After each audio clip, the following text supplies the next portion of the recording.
2022 का साल याद है आपको? राहुल गांधी की भारत जोड़ो यात्रा की शुरुआत और उसके बाद से भारत जोड़ो यात्रा, भारत जोड़ो न्याय यात्रा, फिर हालिया दिनों की वोट अधिकार यात्रा। हर यात्रा कहीं ना कहीं एक मोमेंटम बनाती और कुल मिलाकर विपक्ष की राजनीति को एक धार मिलती हुई नजर आई। लेकिन फिर बिहार का चुनाव आया और बिहार के चुनाव के दौरान जो मोमेंटम अब तक बना था, ऐसा लगा जैसे विपक्ष उस मोमेंटम को खोता जा रहा है। इसके पीछे आखिरकार जिम्मेदार कौन, जिम्मेदारी किसकी, कसूरवार कौन, गुनहगार कौन, ये तमाम सवाल गूंजने लगे। और फिर आज की तारीख में अशोक गहलोत पहुंचते हैं, मुलाकात होती है बिहार में और कहा जाता है ऑल इज वेल, सब ठीक है। लेकिन क्या वाकई में सब कुछ ठीक हो गया है? और इससे भी आगे का सवाल ये कि जो कुछ बिहार में हुआ है, क्या वो आने वाले दिनों में और भी राज्यों में होगा क्या? खास तौर पर समाजवादी विचारधारा के कई इन्फ्लुएंसर बिहार का उदाहरण देते हुए अभी से अखिलेश यादव को चेताने लगे हैं। तो आज इन्हीं सब मसलों पर जरा खुलकर बात करेंगे, इसलिए हमने दावत दी है आज अपने स्टूडियो में विजय पांडे जी को। कांग्रेस के नेता हैं विजय पांडे जी, नमस्कार। मैं स्वप्निल, बहुत बहुत स्वागत है विजय जी आपका। सीधा सवाल, all is well? Ashok Gehlot ने कहा ऑल इज वेल। अलायंस चुनाव लड़ रहा है और अशोक गहलोत जी ने जैसा कहा है वैसा है भी। बिहार में हम लोग जिन सीटों पे चुनाव लड़ रहे हैं, जिन सीटों पे आरजेडी लड़ रही है, कुछ सीटें कॉन्फ्लिक्ट की रही और वो कॉन्फ्लिक्ट रिजॉल्व हो गया और आगे नहीं, रिजॉल्व होने का मतलब होता है विजय जी कि रिजॉल्व ऐसे नहीं होता। रिजॉल्व का मतलब ये है कि भाई नामांकन वापसी हो जाए। देखिए, कई सीटें ऐसी, जब अलायंस लंबे समय आरजेडी के साथ, हमारा आज पहला अलायंस नहीं है, आरजेडी के साथ लंबे समय से अलायंस है। आरजेडी यूपीए का पार्टनर रहा, अभी इंडिया गठबंधन में है। तो आरजेडी के साथ कई बार ऐसा होता है कि हमारे पास ऐसे प्रत्याशी होते हैं जिनको हम मना नहीं कर सकते और उन्होंने कैंडिडेचर अगर डिक्लेयर कर दिया या उन्होंने नॉमिनेशन कर लिया तो ठीक है, वो फ्रेंडली फाइट की सीटें होंगी और वो उन सीटों पे फ्रेंडली फाइट होगा। लेकिन आपके प्रदेश अध्यक्ष यानी कि राजेश राम जी, कुटुंबा की सीट से इस बात का जिक्र जैसे ही शुरू हुआ कि कुटुंबा की सीट पे भी आरजेडी अपना उम्मीदवार उतार सकती है, राजेश राम का सीधा सा बयान आया, दो टूक जवाब उन्होंने दिया कि जब हम मैदान में उतर जाते हैं ना तो फ्रेंडली वंडली कुछ होता नहीं है, फिर सीधा मुकाबला होता है, जो आएगा देखेंगे। बिल्कुल ठीक बात है। ये राजेश राम जी जो बात कह रहे हैं, जो भी प्रत्याशी चुनाव मैदान में होता है वो कांग्रेस अध्यक्ष के तौर पे नहीं, एक प्रत्याशी के तौर पे अगर बात करेंगे तो उनकी बात एकदम सही है। जब आप चुनाव लड़ने जाते हैं तो उसमें कोई फ्रेंडली फाइट नहीं होती है, उसमें प्रत्याशी अपनी जीत आश्वस्त करने के लिए हर संभव प्रयास करता है, इसमें कोई खास बात नहीं है। लेकिन जब पार्टी के स्तर पर बात करेंगे, अलायंस के स्तर पर बात करेंगे, तो ऐसी डिस्प्यूटेड या कॉन्फ्लिक्ट की सीटों का अलायंस पे या दूसरी और विधानसभा सीटों पे कोई प्रभाव ना पड़े, इस बात की पूरी कोशिश और पूरी सावधानी बरती जाती है। बस इतनी सी बात। ठीक बात है, लेकिन एक सवाल है, आपने चूंकि बड़ा अच्छा किया, आपने यूपीए की सरकार का जिक्र किया। 2004 में जब यूपीए को बहुमत मिला, अटल जी की सरकार गई, तो सोनिया गांधी को प्रधानमंत्री बनाया जाए इस बात की जिद पर अड़ गए थे लालू यादव। एक वो आरजेडी हमें याद आती है। लालू यादव ने खूब मेहनत करी, सोनिया गांधी के बंगले तक पर जाकर बैठ गए, कहा कि नहीं उठूंगा, आप प्रधानमंत्री बनिए। एक वो मोहब्बत लालू यादव की गांधी परिवार से। हमने वो भी मोहब्बत देखी कि भाई मटन वटन बन रहा है, राहुल जी जाते हैं, वो मोहब्बत दिखती है दोनों परिवारों के बीच।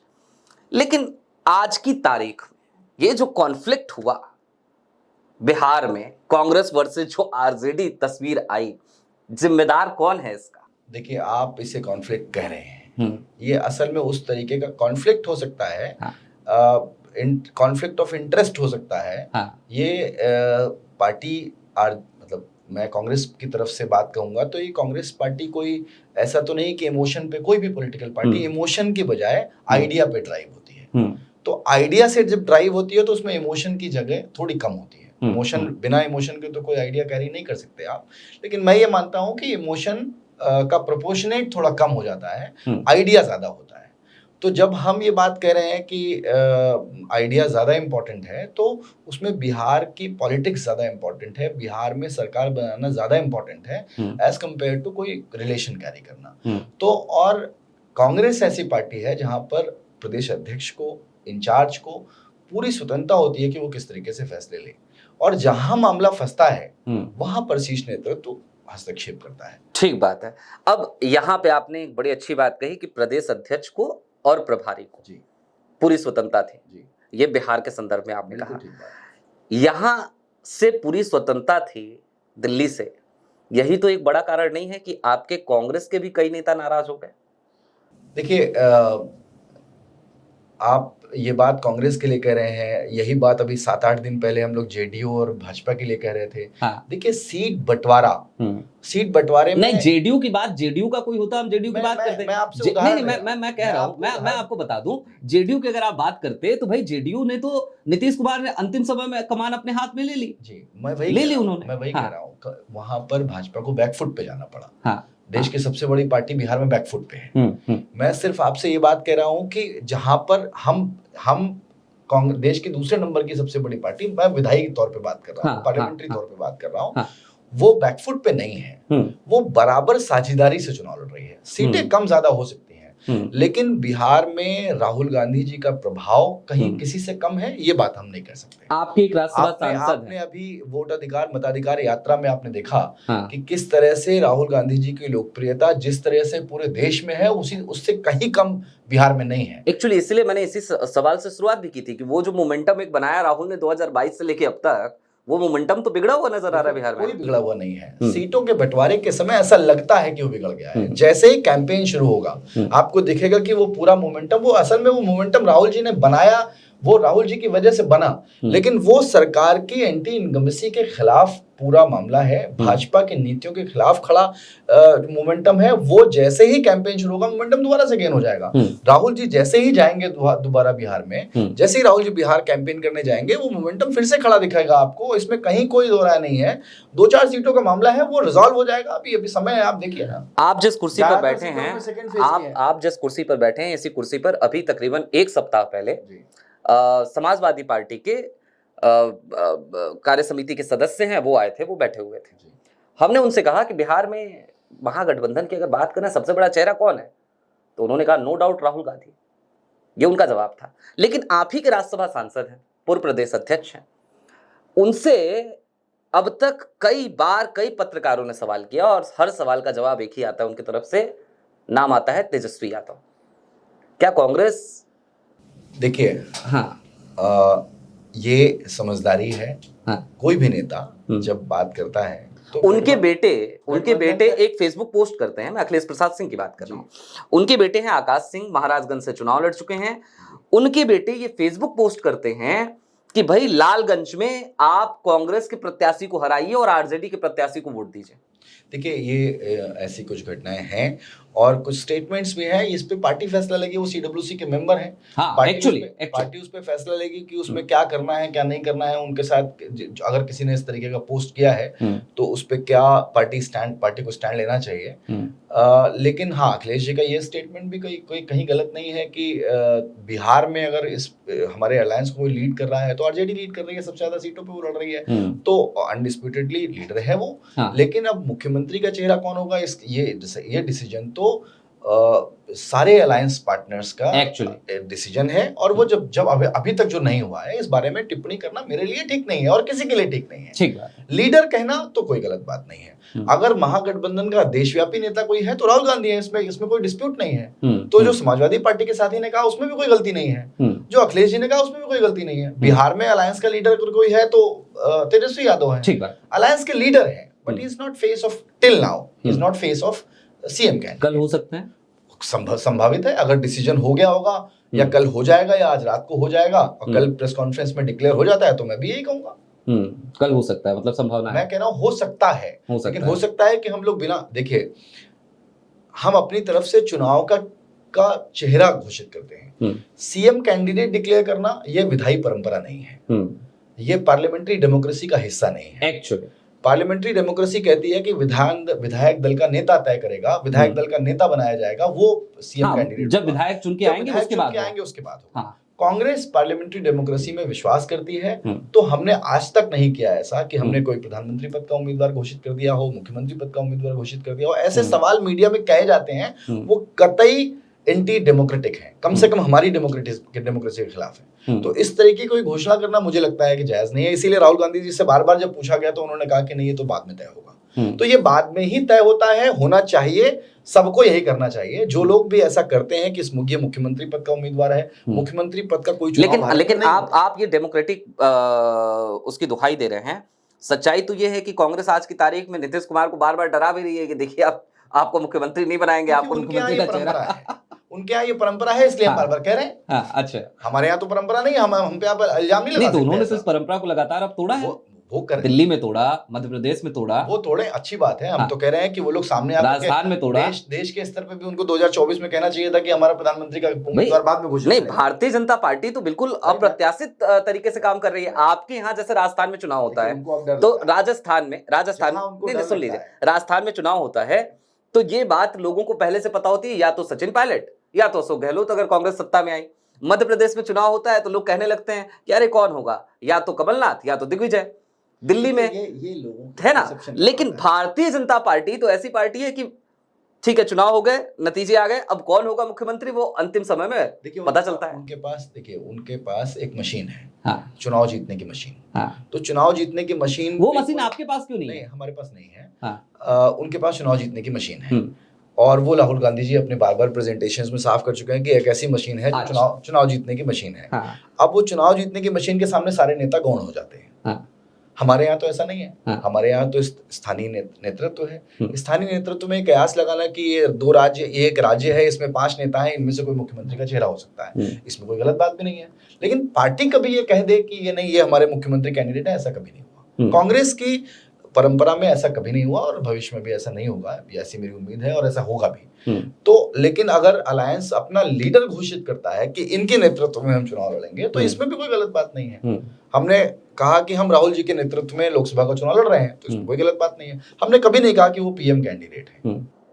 पप्पू यादव से कांग्रेस का क्या रिश्ता है?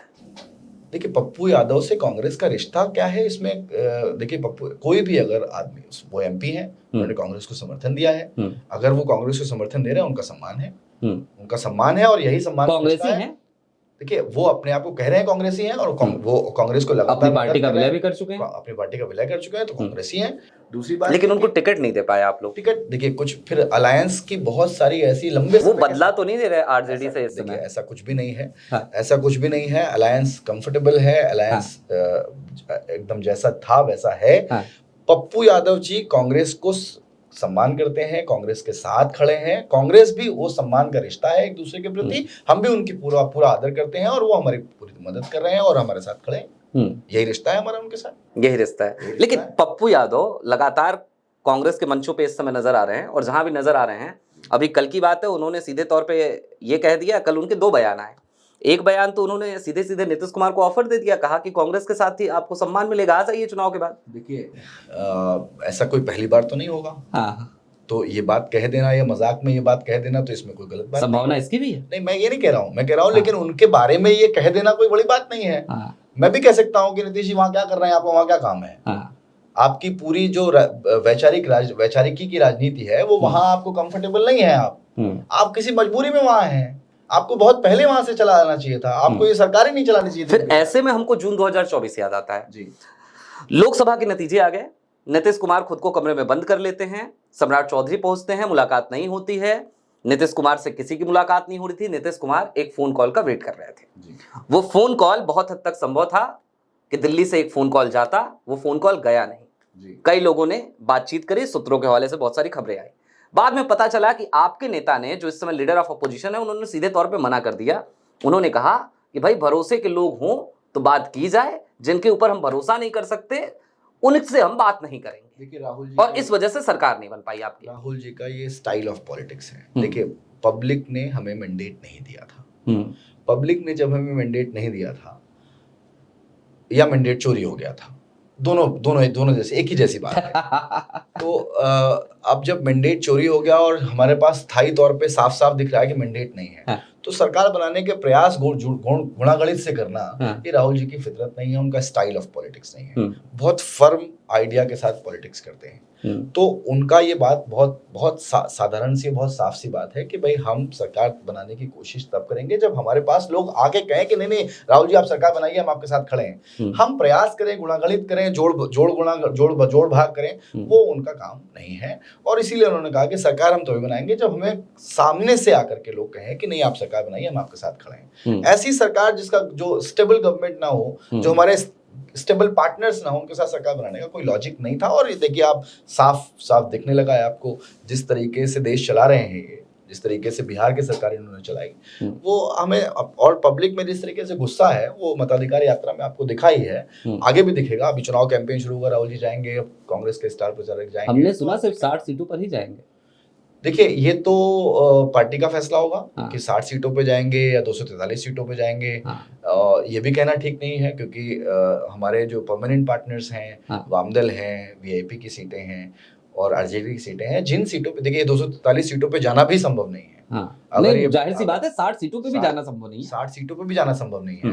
तो राहुल जी किन सीटों पे जाएंगे ये तो चुनाव उनका है या बिहार की टीम का है। वो जहां देखेगी संभावना है राहुल जी को जाना चाहिए, उनके जाने से जहां ज्यादा फर्क पड़ेगा वहां वो जाएंगे। और जहां फर्क नहीं पड़ेगा, जहां कम फर्क पड़ेगा, जहां ज्यादा संभावना है चुनाव जीतने की, वहां राहुल जी जाएंगे और डेफिनेटली उसका असर पड़ेगा। ठीक है, एक सवाल आता है मन में। इस बीच में राहुल गांधी को 2 बार फोन करना पड़ा, 2 लोगों को। एक phone call Rahul Gandhi, internal information बहुत होती है नहीं, एक फोन कॉल राहुल गांधी करते हैं एक मुख्यमंत्री को, है ना, क्योंकि मुख्यमंत्री बहुत नाराज थे। इंटरनल इन्फॉर्मेशन तो रहती है, आप ही के नेता हैं, कई लोग हैं, वो लोग दे जाते हैं तो रहती है इन्फॉर्मेशन। तो वो फोन जाता है एक मुख्यमंत्री को, और मुख्यमंत्री जो है वो उस समय तक 6 सीटों पर लड़ने की तैयारी कर चुके थे, झारखंड मुक्ति मोर्चा। उनके साथ वादा खिलाफी करी आरजेडी ने, यह आरोप था उनके ऊपर। उनके तमाम प्रवक्ताओं ने ये कहा कि भाई राजनीतिक धूर्तता हुई है। शुरुआत में उन्होंने कांग्रेस को भी लपेटा, फिर राहुल का फोन किया, उन्होंने ये कह दिया, इस बात का ऐलान कर दिया कि ठीक है भाई नहीं लड़ रहे हैं चुनाव, नहीं लड़ेंगे बिहार में। आज की तारीख में झारखंड में आरजेडी का एक विधायक है, उसके बावजूद जेएमएम अगर अपना एक स्टेक मांग रही थी छोटा सा, जिस वायदे के साथ आरजेडी को वहां स्टेक दिया गया था, तो क्या आपको नहीं लगता कि हेमंत सोरेन के साथ ये गलत हुआ? ठीक है, अभी राहुल ने संभाल लिया, लेकिन कब तक राहुल संभालते रहेंगे इस तरीके से इंडिया अलायंस को? आपने मेरी बात कर दी है, आपने मेरी बात कर दी है। राहुल जी ने संभाल लिया। देखिए एक नेता की जिम्मेदारी, अलायंस के लीडर की जिम्मेदारी ये होती है। नहीं तो ये बिहार में तो संभालने की जिम्मेदारी तेजस्वी को उठानी चाहिए थी। ऐसा देखिए फिर अगेन, क्योंकि ये इंटरस्टेट मामला है, हेमंत सोरेन जी इसमें इन्वॉल्व है, जेएमएम इन्वॉल्व है, इसलिए इस पे स्टैंड तो राहुल जी को लेना था। उन्होंने मामले को संभाल लिया है, आगे भी वो संभाल लेंगे, ऐसा मेरा विश्वास है। वीआईपी की प्रेस कॉन्फ्रेंस भी, अब इसीलिए मैंने दूसरे फोन कॉल का भी जिक्र किया था, वीआईपी की प्रेस कॉन्फ्रेंस भी तभी जाकर के टली 12 से 4, 4 से 6, और उसके बाद प्रेस कॉन्फ्रेंस नहीं हुई। मतलब सहनी साहब ने प्रेस कॉन्फ्रेंस नहीं करी। वो इसीलिए नहीं हुई क्योंकि राहुल का फोन गया और राहुल ने इस बात का आश्वासन दिया, भैया आपको सम्मानजनक सीटें मिल जाएंगी, परेशान ना होइए। तो ये ठीक है, इंटर स्टेट मामला था, ये तो बिहार का मामला था। मुकेश सहनी तो लगातार आरजेडी के साथ रहते हैं। आपको देखिए, आपको नहीं लग रहा कि आप लोगों ने, देखिए 2 नेशनल पार्टीज है, मैं आपको एक दूसरे तरह से समझाने की कोशिश करता हूँ। 2 नेशनल पार्टीज हैं, एक भाजपा है और एक कांग्रेस है। मैं कुल मिला के ये समझना चाह रहा हूँ आपसे, आपको नहीं लगता आरजेडी कहीं ना कहीं गलती कर रही है? आपके साथ भी कर रही है, क्या कर रही है क्या नहीं कर रही है, ये आरजेडी का पार्ट है। हम अलायंस में क्या कर रहे हैं, अलायंस के प्रति वो क्या किस तरीके का व्यवहार है, या हमारा उनके प्रति क्या व्यवहार है, मैं आपको इसको समझाता हूँ कैसे होता है। 2 पार्टियां, देश में 2 बड़े अलायंसेस हैं, एक इंडिया अलायंस है, एक एनडीए है। एनडीए और इंडिया का डिफरेंस ये है कि एनडीए का लीडिंग पार्टनर है भाजपा और एनडीए की लीडिंग पार्टनर है कांग्रेस। कांग्रेस अपने अलायंसेस को पूरा मौका देती है राजनीति करने का, उन्हें फ्लॉरिश करने का, उन्हें डेवलप करने का, और यही कमिटमेंट कांग्रेस का है जो उसके अलायंसेस लंबे समय तक चलते हैं। भाजपा के साथ अलायंसेस के साथ प्रॉब्लम क्या है कि भाजपा पूरी तरीके से अलायंसेस को निचोड़ना चाहती है, वो अलायंसेस का इस्तेमाल करना चाहती है और करती भी है। तो हमारे साथ तो हमने वीआईपी को कमिट किया या जेएमएम को कमिट किया, ये हमारा मामला है। हम चाहते हैं कि अलायंसेस लंबे समय तक चले और रीजनल लीडरशिप को किसी तरीके का नुकसान ना हो। भाई उस प्रदेश के लोगों की आकांक्षाएं उस प्रदेश के लोगों की उम्मीदें रीजनल लीडरशिप पे हैं। हम नहीं चाहते किसी भी तरीके से उन लीडरशिप को नुकसान पहुंचे। तो राहुल गांधी जी की जिम्मेदारी है, वो हमेशा इस बात को पूरा करते हैं। हम एनडीए की तरह बर्ताव नहीं कर सकते। हम अपने राजनीतिक फायदे के लिए किसी का गला नहीं घोट सकते। मध्य प्रदेश में आपने अखिलेश यादव को सीट नहीं दी थी, हरियाणा में अहिरवार बेल्ट में अखिलेश यादव 1-2 सीटें चाहते थे, वो भी नहीं दी थी। फिर वही बात मैं आपसे कह रहा हूं कि जहां पर कांग्रेस हमेशा से चुनाव लड़ती आई है, जहां पर आपका लड़ते तो आप पूरे देश में थे। आप नहीं, हमेशा आज की तारीख में जितनी रीजनल पार्टीज हैं वो रीजनल पार्टीज तो आप ही की वोट बैंक पे खड़ी हुई हैं। साफ 90-85 के बाद की बात कर रहा हूँ, जहां से रीजनल पॉलिटिक्स का दौर शुरू हुआ, जहां से अलायंसेस का दौर शुरू हुआ, वहां से आगे आप बढ़ेंगे तो आप देखेंगे कांग्रेस का स्टाइल ऑफ पॉलिटिक्स बदला। ओके। और जहां पर हम 1-to-1 चुनाव लड़ रहे हैं, जहां पर भाजपा और कांग्रेस चुनाव लड़ रही है, वहां पर किसी को भी कोई सीट सिर्फ जाति के आधार पर देना, कांग्रेस कभी भी इस तरीके के फैसले नहीं लेती है, भविष्य में भी नहीं लेगी। जाति के आधार पर राजनीति करना कि यहाँ हमारी जाति के यहाँ पर ये वोट है, तो बहुत सारा वोट और ऐसा है जहां पर आपका कोई स्टेक नहीं बनता, जहां पर आपकी जाति 10%, 15% भी नहीं है, 5% भी नहीं है, फिर भी आपको वहां सीट मिलती है। तो कहीं पर आपके जाति की अहिरवाल कोई बेल्ट है, हमारे पास क्या वहां पर यादव नेतृत्व तो नहीं है क्या? हमारे पास वहां यादव लीडरशिप नहीं है क्या? हमारे कैप्टन अजय सिंह उस चुनाव तक तो थे ही, हमारे राष्ट्रीय अध्यक्ष थे ओबीसी डिपार्टमेंट के, हमारे पास वहां यादव नेतृत्व था। तो आप यादव, अभी आपके प्रदेश अध्यक्ष भी हैं। यादव वहां पर ज्यादा है इसलिए हमको वहां सीट चाहिए, या यहाँ पर फलाना जाति ज्यादा है इसलिए सीट चाहिए, इस तरीके का कोई ग्राउंड राजनीति के लिए नहीं होता है। हाँ, ये है कि आप अगर वहां पर आपकी कोई चुनाव की तैयारी होती, कोई ऑर्गेनाइजेशन होता, कोई संगठन होता, आपके लोग दावेदार होते, हमको अलायंस में सिर्फ इसलिए टिकट दे दीजिए, या कांग्रेस बिहार में ऐसा कह रही होती कि हमको अलायंस में सिर्फ इसलिए टिकट दे दीजिए क्योंकि हमारा यहाँ ये आधार है, इसलिए हमको 70 सीटें, 80 सीटें, 90 सीटें चाहिए, ऐसा तो नहीं हुआ। कांग्रेस का जहां स्ट्रक्चर है, जहां उसके पास कैंडिडेट है, जहां पिछली बार वो लड़ी थी, जहां पिछली बार वो अच्छा परफॉर्म की थी, वही सीटें कांग्रेस मांग रही है। इतनी सी बात है, दोनों फैसलों में ये अंतर है। ठीक है, चलते चलते एक आखिरी सवाल है, और ये सवाल अब बिहार से उत्तर प्रदेश की तरफ। बहुत सारे समाजवादी इन्फ्लुएंसर अखिलेश यादव को चेताने लगे हैं कि देखिए भैया, कांग्रेस ने मामला अटका दिया है, आरजेडी के साथ जो हो रहा है कहीं ऐसा ना हो आपके साथ हो, अभी से सारा गुनाह गरित करके बैठ जाइए, राहुल गांधी को बिठा लीजिए अपने साथ और पहले कंफर्म कर लीजिए कितनी सीटें चाहिए, कितनी नहीं चाहिए। ये तो बहुत अच्छी बात है। उत्तर प्रदेश में अगर चुनाव के 1 साल पहले अगर अलायंस डिक्लेयर हो जाए, ये अखिलेश यादव जी को सोचना चाहिए, उनके लिए भी फायदे का सौदा है। चुनाव के 15 दिन पहले अखिलेश यादव के सैनिकों ने, सिपाहियों ने, सेनापतियों ने तो अजय राय को सांसद घोषित कर दिया वाराणसी से।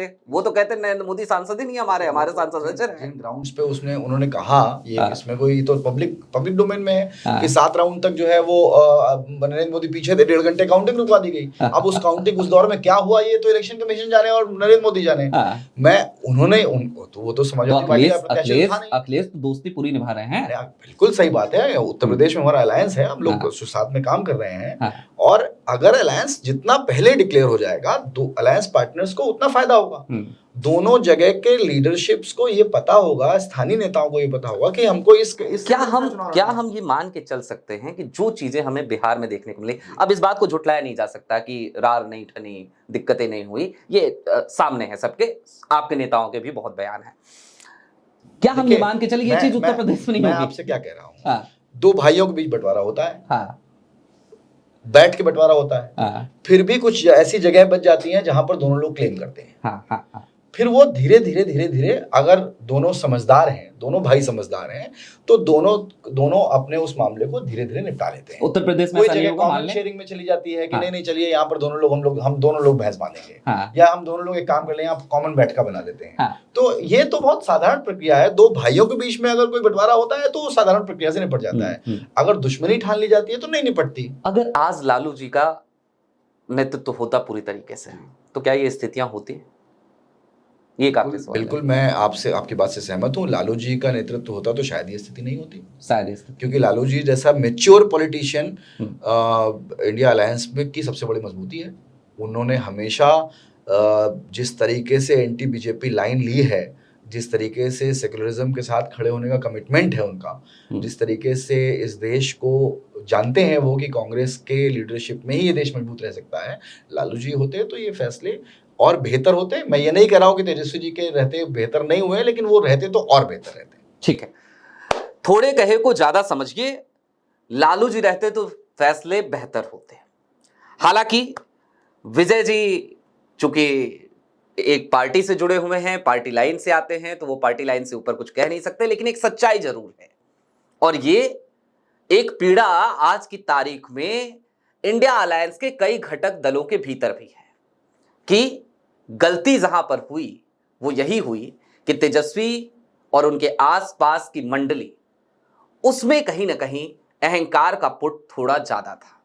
अब सवाल तो यही है कि राहुल आखिरकार कब तक जेएमएम को मनाएंगे, कब तक वीआईपी को समझाएंगे, क्योंकि जिम्मेदारी तो वहां तेजस्वी की ज्यादा बनती थी। तेजस्वी का घर था, तेजस्वी बड़े भाई की भूमिका निभाने के लिए बेताब थे, हर जगह अपना नाम चिपका रहे थे और खुद को खुद से ही मुख्यमंत्री, भावी मुख्यमंत्री बता रहे थे। बहरहाल अभी के लिए दीजिए इजाजत। ऐसे ही तमाम अपडेट्स, तमाम डेवलपमेंट्स के लिए जुड़े रहिए। बहुत शुक्रिया विजय जी।